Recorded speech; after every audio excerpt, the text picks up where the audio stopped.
கர்த்தருடைய பரிசுத்த நாமத்திற்கு ஸ்தோத்திரம் உண்டாவதாக. இன்றைய ஜீவா வார்த்தை நிகழ்ச்சியை கேட்டுக்கொண்டிருக்கும் அனைவரையும் கர்த்தருடைய பரிசுத்த நாமத்தினால் வாழ்த்துகிறேன், ஆசீர்வதிக்கிறேன்.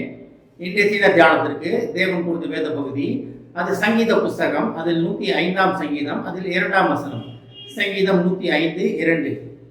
அவரை பாடி அவரை கீர்த்தனம் பண்ணுங்கள், அவருடைய அதிசயங்களை எல்லாம் தியானித்து பேசுங்கள்.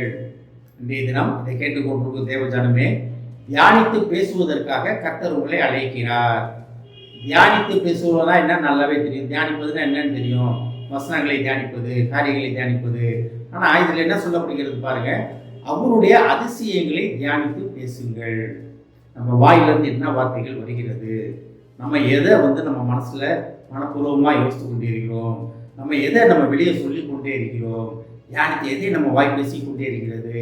எனக்கு பண கஷ்டமாக இருக்குது, எனக்கு கடன் பிரச்சனையாக இருக்குது, எனக்கு பிள்ளைகள் இல்லை, என் குடும்பத்தில் சமாதானம் இல்லை, எனக்கு சொந்த வீடு இல்லை, தொழிலில் திருப்தி இல்லை, வேலையில் கஷ்டமாக இருக்குது, எனக்கு உடல்நல குறைவு இருக்குது. நம்ம எதை நம்ம மனசார தியானித்து பேசி கொண்டிருக்கிறோம். இதை கேட்டுக்கொண்டு தேவச்சனமே, கஷ்டம் இல்லாத மனுஷனே கிடையாது. வேலை மறுத்து போனவங்க வேணால் எந்த ஒரு கஷ்டம் இருக்க இல்லாமல் இருக்கலாம்.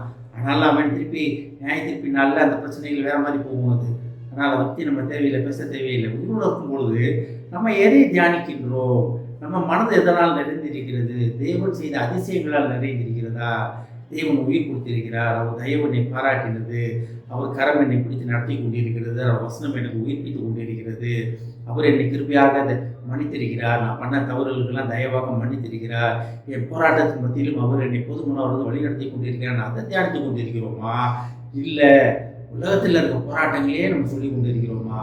எப்போ பார்த்தாலும் காசு பண கஷ்டம், எப்போ பார்த்தாலும் உடல்நல குறைவு, இதே போய்கொண்டே இருக்கிறதா? அப்போ நம்ம தியானம் என்னவாக இருக்கிறது? ஆனால் தான் அவருடைய அதிசயங்களை தியானித்து பேசுங்கள் அப்படின்னு சொல்கிறாரு. நம்ம 4 பேர்கிட்ட பேசும்போது நம்ம முதல் வார்த்தை எப்படி வருது நமக்கு? இன்றைக்கி தேவனோட உயிர் கொடுத்த தேவன், இன்றைக்கி நான் காலையில் எந்திரிச்சேன், தேவனை தரிசித்தேன், தேவனோட பேசினேன் அப்படின்னு நம்ம சொல்கிறோமா? இல்லை, எந்திரிச்ச உடனே நேற்றைய பிரச்சனை இதே பிரச்சனை தொடர்ந்துட்டு தான் இருக்குது, இன்றைக்கி பார்த்தாலும் வீட்டில் பிரச்சனை தான், இன்றைக்கி என்ன பொட்டாட்டியோட சண்டை, கணவனோட சண்டை, குடும்பத்தில் நிம்மதியே இல்லைன்னு அடுத்தவங்களோட பேசி கொண்டிருக்கிறோமா?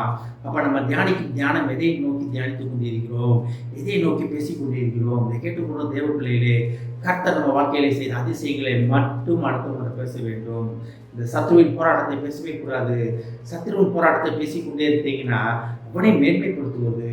ஆனால் தேவனுடைய அதிசயங்களை நம்ம தியானிக்கும் பொழுது, அதை பேசும்பொழுது நம்ம கர்த்தரை மகிமைப்படுத்துவதாக காணப்படுகிறோம்.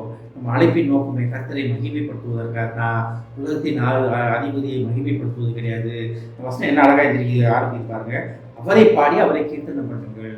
அப்போ பாடி துதிப்பதற்காக நம்ம அழைக்கப்பட்டிருக்கிறோம். இந்த ஜனத்தை எனக்கென்று ஏற்பட்டின இவர்கள் என் துதியை சொல்லி வருவார்கள்.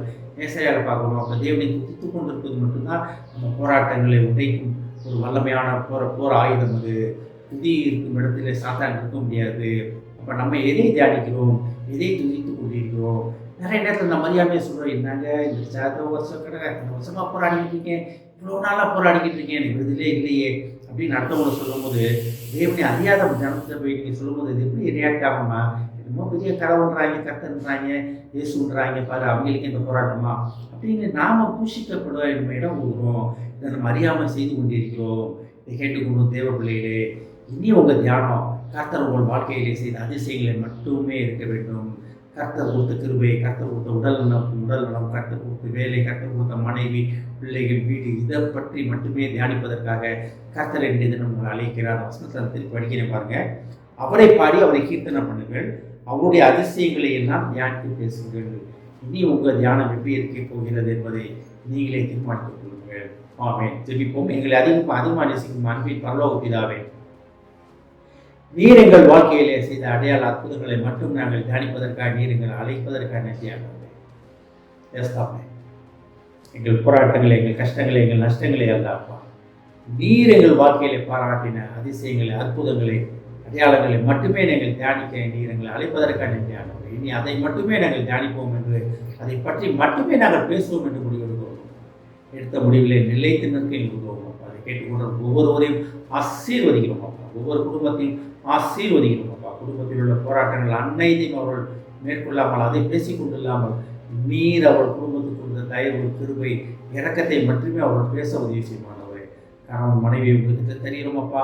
அவர்களுக்குள்ள ஒரு போராட்டங்களை அவர்கள் பேசாமல் அவர்கள் இணைந்திருக்கும் போது அவர் சந்தோஷமாக இருந்த காலத்தை மட்டுமே அவர்கள் பேசி கர்த்தரை இணைத்ததை குறித்து அவர்கள் சந்தோஷப்பட்டு பேசி மனசு பூரிக்கப்பட உதவும் அப்பா.